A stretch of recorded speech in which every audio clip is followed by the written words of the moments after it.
Muito bem, pessoal. Vamos dar sequência às atividades. Para a próxima apresentação, eu vou chamar o professor Elcio Maranhão. O professor Elcio ele é professor titular do Departamento de Pediatria da Universidade Federal do Rio Grande do Norte. Ele é gastroenterologista pediátrico também, mestre e doutor pela Unifesp, aqui de São Paulo. Nutrólogo pediátrico pela Sociedade Brasileira de Pediatria e pela Associação Brasileira de Nutrologia. E hoje também ele é secretário do Departamento de Nutrologia da SBP. O professor Elcio, que vem diretamente do sobrado mais famoso de Natal, ele vai falar conosco sobre minerais.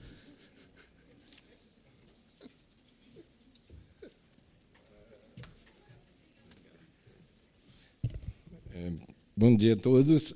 Antes de tudo, eu gostaria de agradecer o convite do Ilse para participar desse consenso, desde a sua confecção, seu texto, né, por escrito, e desse evento hoje, atendendo ao convite do meu amigo Túlio, especialmente. E estou muito feliz de estar aqui no meio de grandes nutrólogos, né, grandes nomes na nutrologia nacional. Isso me deixa muito orgulhoso. Enfim, esses são os meus conflitos de interesse. Eu participei como conferencista de alguns eventos patrocinados pela indústria alimentícia, membro de algum board científico, apoio e participação em alguns projetos de pesquisa, assessorias, e declaro não possuir ações ou participações em empresas de alimentação, nutrição e ou farmacêuticas, e também não existe nenhuma interferência de qualquer empresa em qualquer dos projetos desenvolvidos, aulas ou publicações realizadas ou em andamento. Então, de início, talvez a gente esteja chovendo no molhado, né? A gente vai definir o que são micronutrientes, que nós podemos dizer que são elementos essenciais ao bom funcionamento do organismo, requeridos em pequenas quantidades, ingeridos na alimentação diária. A representação desses micronutrientes são as vitaminas, que será abordado pela minha colega Elza, e os minerais. Dentre os minerais, nós temos aqueles chamados de macronutrientes, que seriam aqueles que estão em concentrações maiores que 0,01% do peso corporal do indivíduo, e temos os elementos traços ou oligoelementos, que estão num quantitativo menor do que esse. Os macrominerais, temos a representação do cálcio, magnésio e fósforo, e os elementos traços ou oligoelementos, o ferro, sódio, cloro, cobre, selênio, potássio, cromo, manganês, zinco e flúor.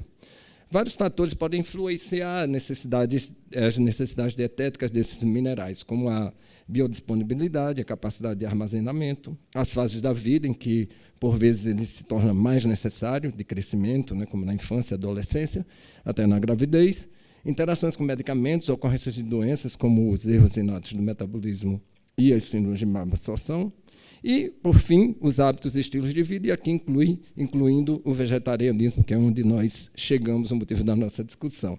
Então, nós vamos falar principalmente do comprometimento, ou melhor, da interação do vegetarianismo com esses minerais, a saber, o cálcio, o ferro, o zinco e o iodo.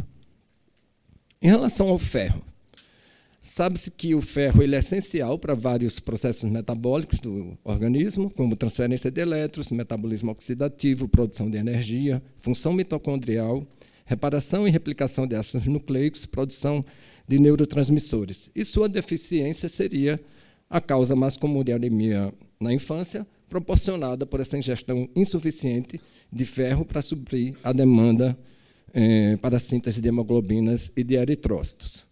Na natureza, nós temos duas formas, né, orgânicas de ferro, seria a forma ferrosa, denominada de ferro M, e a forma férrica não M, que tem processos distintos de absorção.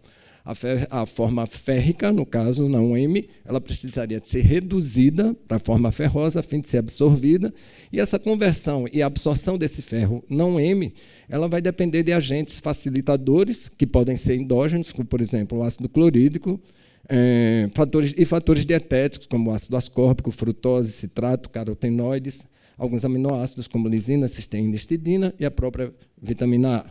E também são influenciados essa absorção por fatores inibidores, né, como os fitatos, estão presentes nos cereais, como aveia, farelos de trigo e arroz, e sementes de leguminosas. Sais de cálcio também são considerados e de fósforo fatores inibidores, que estão presentes, por exemplo, nos hidrolisados proteicos da soja e nas proteínas do leite de vaca e do ovo. Compostos fenólicos, como os flavonoides, ácido fenólico e tanino, que estão presentes nos vegetais, achocolatados, chás, cafés e refrigerantes. Então, em resumo, nós temos, de acordo com a biodisponibilidade, o ferro não M, cujos produtos são principalmente de origem vegetal, cuja disponibilidade seria baixa, influenciada por esses fatores facilitadores e inibidores, o que não acontece com o ferro M, que seria proveniente de origem animal e apresenta uma elevada biodisponibilidade. Dessa forma, a gente pode dizer que as crianças em dieta vegetariana elas são, sim, consideradas de risco para a deficiência de ferro. O que é que dizem os estudos pregressos em relação a isso? Que a carência nutricional de ferro seria mais comum, sim, em crianças vegetarianas, embora a anemia por deficiência de ferro não seja maior em crianças vegetarianas, já que alguns trabalhos demonstram que a hemoglobina seria similar entre crianças vegetarianas e as onívoras, especialmente aquelas que são lacto-vegetarianas. E, por outro lado, os estoques de ferro tendem a ser mais baixos em crianças vegetarianas. A saturação de transferrina, ferritina e ferro sérico não seria distintas entre os veganos e os lacto-vegetarianos. Mas o que dizem os estudos atuais? Mais atuais, baseado nesses fatores já reconhecidos de estudos pregressos. Nós temos esse trabalho de 2017, trabalhando com crianças polonesas, nessa faixa de idade de 5 a 9 anos, que foge um pouco do nosso consenso, que seria abaixo de 5 anos, porém, a escassez de trabalhos em faixas etárias tão precoces nos fazem trazer essas informações. Nós temos aqui, para esse trabalho desses autores poloneses, em relação aos dados antropométricos, não foi encontrada diferença entre crianças vegetarianas e onívoras, e dados hematológicos, alguns parâmetros bioquímicos, como, por exemplo, a concentração de ferro, a transferrina, a própria hemoglobina, o VCM e a contagem de reticulócitos não diferiram entre vegetarianos e onívoros.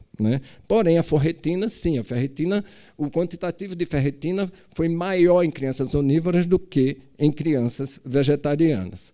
Esses autores chamam a atenção porque nessas situações seria interessante também se ter uma determinação da epsidina, que foi, no caso, mais baixa do que nos vegetarianos do que nos onívoros, e do fator solúvel da transferrina, que foi mais alto nos vegetarianos do que nos onívoros. Também um outro trabalho trabalhando com a mesma faixa de idade, em crianças polonesas, eu achei interessante, porque tem vários trabalhos, ou os trabalhos que eu levantei são, na maioria, poloneses, e a gente viu que o percentual não estava ali, eu não identifiquei, porque Maura colocou os países que mais adotam vegetarianismo, então pensei que o percentual fosse alto, mas parece que não. E esses autores eles encontraram também uma ferritina mais baixa nas crianças vegetarianas e veganas, quando comparados aos onívoros. Os percentuais de hemoglobina também, nesse estudo, especificamente, foi encontrado mais baixo, níveis de deficiência foram encontrados mais frequentemente nas crianças vegetarianas e veganas. Em relação a essas condições na literatura, esses autores... Na verdade, esse estudo alemão trabalhando com crianças e adolescentes, o que é que eles encontraram? Também uma ferritina mais baixa, quando comparado as crianças, no caso, vegetarianas com as onívoras e os veganos com as onívoras, também foi encontrado uma ferritina mais baixa, embora os parâmetros de hemoglobina fossem normais.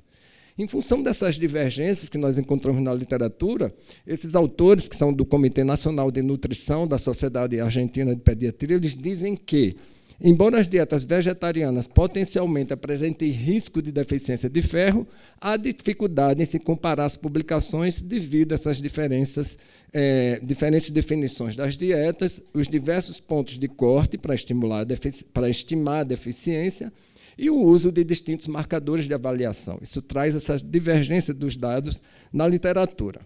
Interessante que esses autores americanos eles fazem uma revisão de literatura em relação ao status de ferro em crianças vegetarianas e demonstraram uma ampla variação nessa revisão de literatura da prevalência da deficiência de ferro, encontrando ferritina menor que 10 microgramas por litro num percentual de 4,3% a 73%. Extremamente variável essa prevalência da deficiência de ferro. E o mesmo acontece para a hemoglobina, tendo trabalhos na revisão que eles fizeram da literatura, de percentuais 0, né, até 47,5%. Então, quais são as recomendações dietéticas em relação ao ferro numa criança que adota o vegetarianismo? A ingestão de ferro deveria ser de 1,8 a 2 vezes maior do que as onívoras.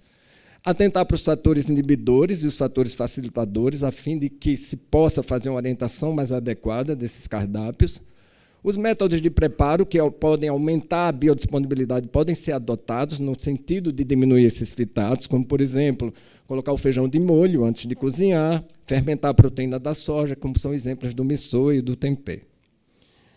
Ainda o uso de boas fontes alternativas no cardápio dessas crianças, como a soja cozida, o tofu, legumes cozidos, lentilhas, grão de bico, abóbora seca, sementes de abóbora, castanhas de caju, sementes de girassol, tahine, cereais fortificados.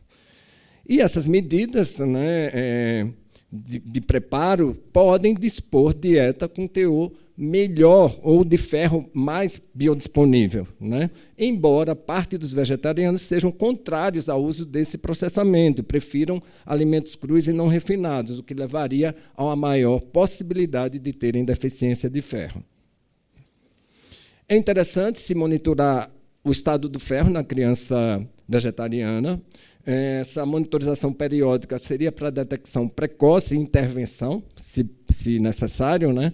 E essa avaliação recomendada seria de uma forma habitual na prática, através da determinação de hemoglobina, ferritina sérica, ferro sérico, transferrina, saturação de transferrina e, mais recentemente utilizados, como a gente já mostrou naquele trabalho anterior, a detecção do receptor solúvel da transferrina, já que ele não haveria modificação de antiprocessos inflamatórios, como acontece com a ferritina, por exemplo, e a própria determinação da hepcidina, que hoje já existem alguns trabalhos, ou vários trabalhos, sobre essa ótica.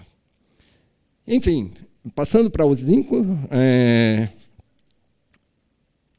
ele tem como funções, ele é um componente essencial de enzimas do equilíbrio, o componente essencial de enzimas que participam do equilíbrio metabólico, ele promove a participação do zinco no turnover celular, já é bem reconhecido, o que faz com que ele seja um elemento importante para o crescimento, para o desenvolvimento, inclusive para o desenvolvimento cognitivo, a reparação tissular, a replicação celular. Ainda tem função estrutural, enzimática e reguladora por participação na síntese proteica, nos ácidos nucleicos, na síntese de ácidos nucleicos, no metabolismo da somatomedina, prolactina, insulina e outros diversos hormônios, como são os hormônios tireoidianos, do timo, da adrenal e até mesmo dos testículos. O zinco participa da formação desses hormônios. Então, e também ele é essencial para o funcionamento de linfócitos e fibroblastos, o que gera a sua importância, né, na imunidade e na cicatrização. A deficiência de zinco, ela, quando adquirida, ela se faz através dos níveis baixos de zinco ao nascimento, quadros de doenças diarreicas, fases de crescimento rápido, alimentação complementar inadequada e, mais uma vez, chegamos às dietas vegetarianas com baixa biodisponibilidade. Seriam sinais de deficiência o retardo de crescimento, a susceptibilidade a infecções, alopécia, diarreia, lesão ocular e de pele e perda do apetite. As fontes de zinco, nós temos, no primeiro semestre, o leite materno, uma fonte adequada, né?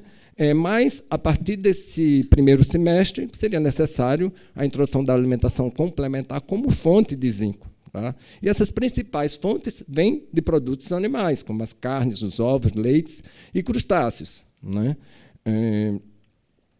Fontes vegetais, nós temos os cereais e os grãos, que apresentam menores quantidades de zinco e são ricos em fitatos. E aí vai ter prejuízo na biodisponibilidade, que seria maior para grãos quando sofrem processo de germinação, quando esses grãos são germinados, e nos cereais fortificados poderia haver uma melhor biodisponibilidade.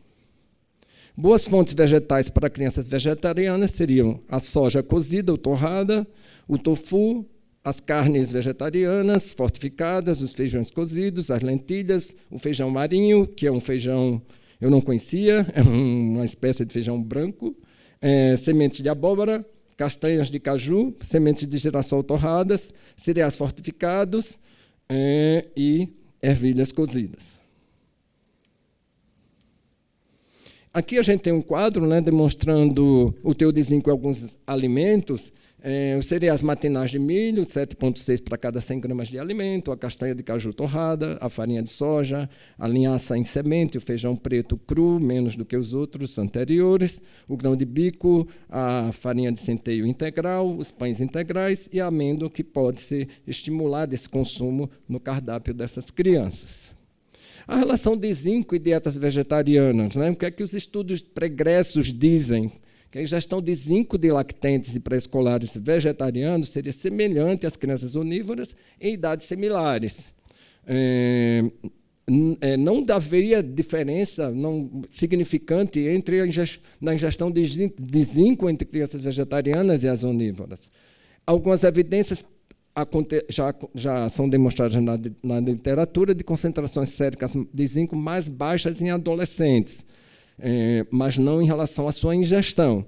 E esse requerimento de zinco poderia ser necessário em mais de 50% a mais em vegetarianos estritos. Tá? Esse trabalho também de autores da Nova Zelândia, ele tenta perceber o status, no caso, o impacto da ingestão do zinco, o status do zinco em grupos ao longo da vida, né, de fases da vida, em relação à deficiência. O que essa revisão é uma revisão de literatura, na verdade, sobre dietas vegetarianas ao longo da vida e o status do zinco, já comentei, e demonstrou que adultos teriam uma mais baixa ingestão de zinco na dieta e menores concentrações séricas de zinco.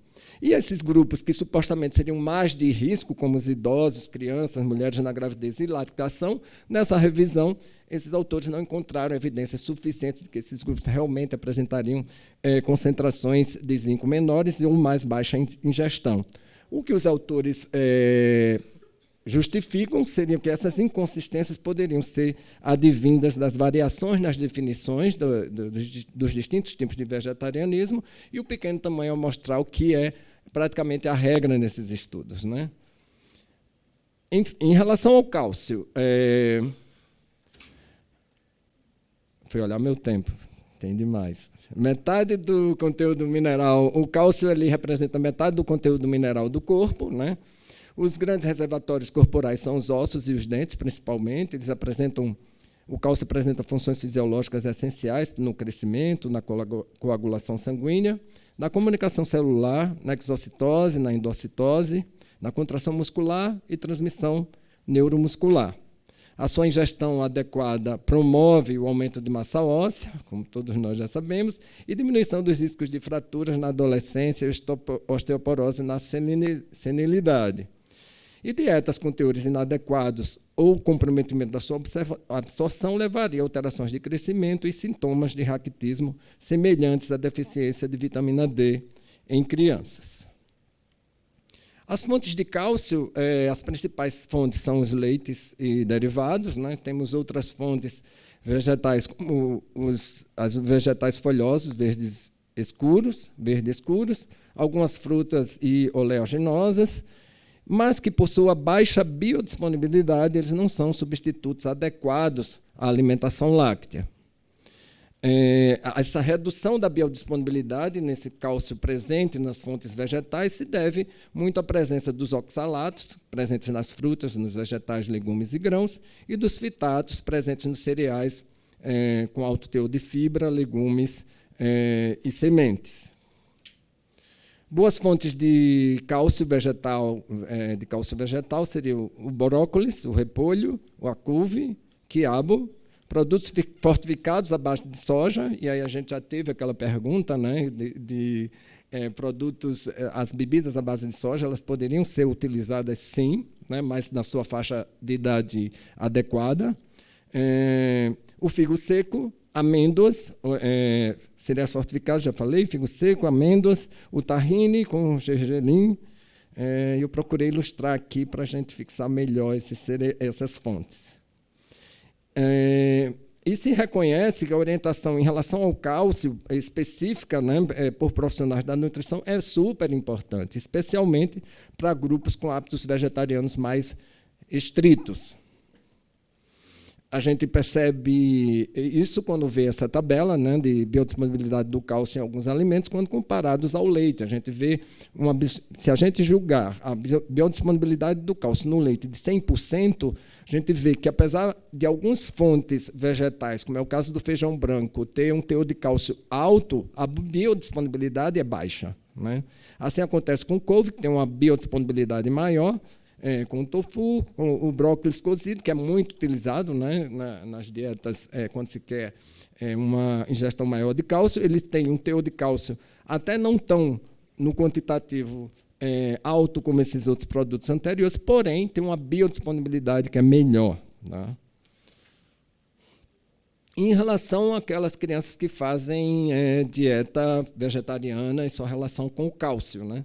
Esse estudo do Yannis, americano, ele demonstrou que, em termos de ingestão de cálcio, né, e aqui ele fala esse estudo em relação à ingestão de cálcio e de vitamina D, que eu não vou falar porque a Elza vai me seguir, vai falar sobre vitamina, eles observaram que entre crianças vegetarianas e não vegetarianas, a ingestão de cálcio seria a mesma, né? No entanto, você vai procurar melhor nesse estudo detalhes do estudo e você não encontra o que ele define como status vegetariano, o que ele define como essa criança seja vegetariana, porque ela pode ser uma lacto-vegetariana e esse consumo de cálcio vai ser adequado, né? Uma ovo-lacto-vegetariana. E também não faz consideração sobre a baixa biodisponibilidade do cálcio ingerido, que tipo de cálcio essa criança está ingerindo e a sua biodisponibilidade. Então, ele pode ter um quantitativo razoável, porém, ser um cálcio de baixa biodisponibilidade. Em relação à massa óssea, a gente sabe a importância do cálcio na massa óssea, né? Não existem estudos suficientes que avaliem a massa óssea em crianças vegetarianas. No entanto, eu encontrei esse estudo também polonês, em crianças pré-púberes de 2019, que esses autores, fazendo densitometria óssea nessas crianças, eles encontraram valores mais baixos em crianças vegetarianas do que em crianças onívoras, né? Tanto na densitometria geral como na coluna lombar. Em relação às recomendações dietéticas, a ingestão de cálcio pelos vegetarianos estritos tende a ser mais baixa do que os lacto-vegetarianos e não vegetarianos, obviamente.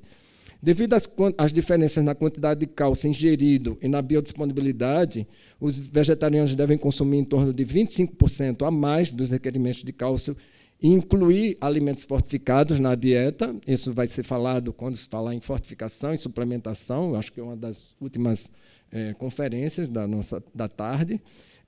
E a criança vegana que não consome alimentos com boa fonte de cálcio em quantidade adequada para as necessidades diárias deveria receber suplementação, sim, principalmente entre as refeições, justamente para ter essa melhor absorção. Isso para crianças veganas.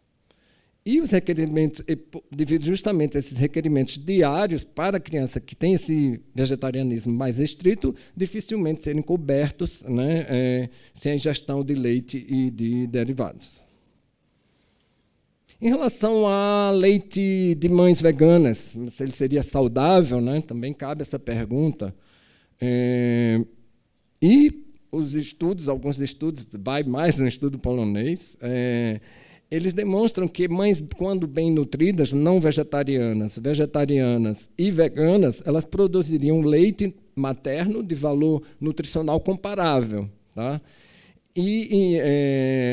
Independentemente das escolhas dietéticas, a nutrição adequada teria um impacto significativo na composição do leite materno. Né?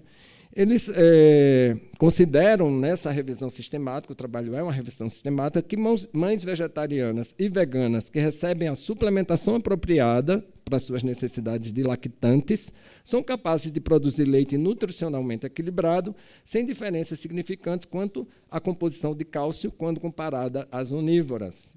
Né? E também se diz que, mesmo que essa ingestão de cálcio não seja tão apropriada, essa mãe acaba tirando cálcio do seu osso para manter preservadas as concentrações do leite materno, embora ela é quem vai fazer prejudicar a saúde óssea dela, né? De si mesma. Tá? Então, e essa observação é importante, né? Mães vegetarianas que usam a suplementação apropriada e que tem uma nutrição apropriada. Né? Então, a gente consideraria que esse leite materno não seria diferente daquelas mães não vegetarianas. Para aquelas que não fazem aleitamento materno, né? Na impossibilidade de aleitamento materno, a gente já viu, acho que a Fernanda comentou sobre, ela comentou sobre fórmulas, algumas fórmulas, comentou sobre as bebidas lácteas, e houve uma pergunta sobre isso. As fórmulas infantis, no caso, já que a gente não poderia usar para aquelas que são mais estritas, né, que não usam leite, a fórmula à base da proteína isolada da soja, para crianças maiores de 6 anos. O relógio deu problema. Porque só está 1 minuto aqui. Não, entendi. Está certo, ok. Não deu problema, não. Eu que tive problema. Na impossibilidade de aleitamento materno, então, fórmulas infantis à base de proteína isolada de soja para crianças maiores de 6 anos, ou melhor, de 6 meses, já que não haveria essa recomendação para crianças menores de 6 meses, em função, inclusive, da própria alergenicidade da soja, a questão da estimulação fitoestrogênica, que ainda é algo que não está muito bem estabelecido. Né? Então, seria mais aconselhável preservar esse produto para crianças maiores ou poupar essas crianças menores de 6 meses. Ou a proteína hidrolisada de arroz enriquecida com cálcio seria a alternativa. E aqui a gente está falando a proteína hidrolisada do arroz. Nós não estamos falando de bebidas à base de arroz. Né? Isso para criança pequena. Porque já essas bebidas para as crianças maiores poderia até ser mais tolerável o seu uso. Nas fórmulas encontradas no país, os teores de cálcio para essas fórmulas já citadas são adequadas. Né? E bebidas à base de extrato de soja ou de arroz, aí reafirmando o que a gente já falou, ou de amêndoas, não seriam recomendadas devido ao seu perfil inadequado de nutrientes para essa faixa de idade tão precoce. Em relação ao iodo, por fim, o iodo nós já reconhecemos que é um componente essencial na formação de hormônios tireoidianos, como o T3 e o T4. A principal fonte é o sal de cozinha enriquecido, os peixes e alguns animais marinhos. E para veganos, obviamente, por não consumir esses produtos animais, o sal iodado seria a fonte, os vegetais marinhos, alguns alimentos à base de cereais. Os laticínios e gema de ovo são opções nas demais dietas vegetarianas, se ele não for um vegetariano estrito. Né? O ovo lacto é vegetariano, por exemplo. Algumas algas marinhas, Fernanda citou alguma questão em relação a isso, a possibilidade deles terem algum componente tóxico. Né? Eles devem ser usados com cautelas em lactentes e crianças pequenas, devido esse conteúdo de iodo ser altamente variado, e assim como as concentrações de arsênico, que poderiam trazer algum tipo de prejuízo. São pouquíssimos os trabalhos de iodo e crianças e indivíduos veganos como um todo. Eu trouxe esse, que é extremamente antigo, né?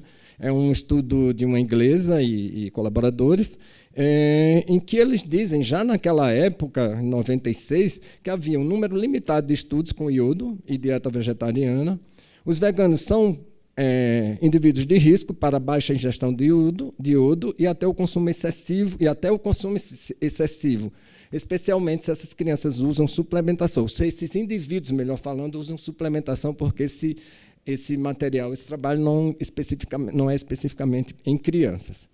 E a ingestão sobre o conteúdo de iodo, de dietas veganas e as consequências em curto, médio e longo prazo da deficiência e toxicidade ainda são escassos. Eu diria que, na nossa busca, essas informações permanecem atuais, porque são extremamente escassos. Eu encontrei esse trabalho, que, na verdade, ele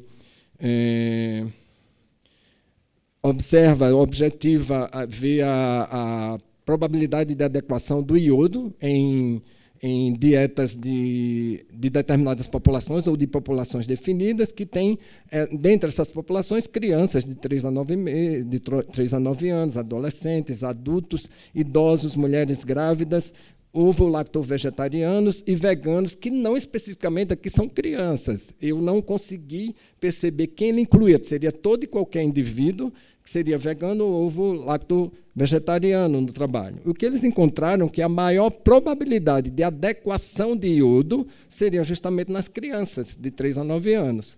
E a maior probabilidade de inadequação de iodo seria justamente nos indivíduos veganos, muito embora isso não esteja tratando especificamente de criança.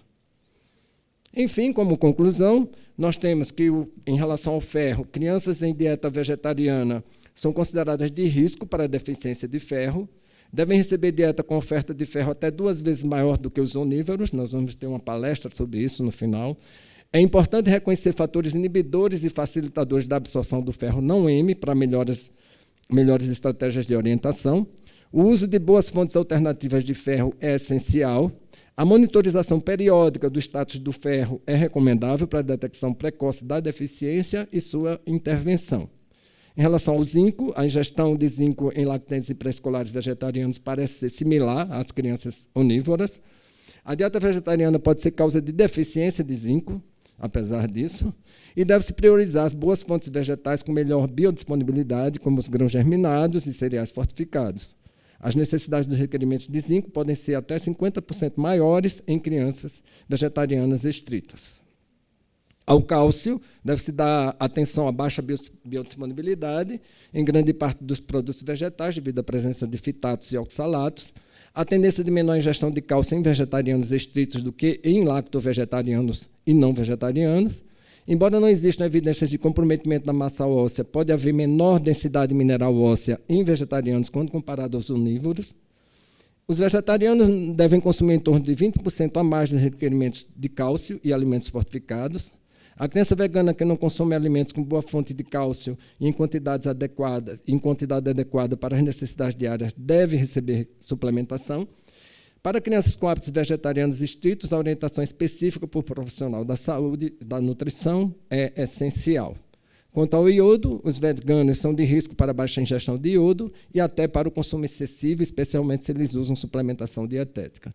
E para todos esses micronutrientes, são necessários estudos sobre dietas vegetarianas em crianças, suas consequências em curto, médio e longo prazo, com critérios bem delineados de definição para os diferentes tipos de dieta e maiores tamanhos amostrais. Túlio falou que eu tenho uma cobertura, e na minha cobertura você tem essa visão aqui, tão somente, né, Túlio? Está meio antecipado, mas dizem que Natal é a cidade onde você deseja Feliz Natal todos os dias. Obrigado.